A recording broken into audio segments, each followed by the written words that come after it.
البلاء جئت إليك ذليلا أناجي من لي.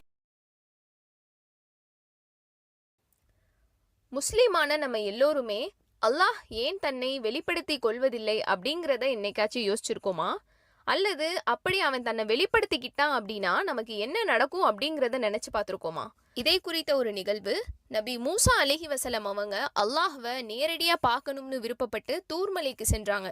அப்ப நடந்த நிகழ்வை தான் அல்லாஹ் குர்ஆன்ல கூறுகிறான். நாம் குறித்த காலத்தில் குறிப்பிட்ட இடத்தில் மூசா வந்தபோது அவருடைய இறைவன் அவருடன் பேசினான்.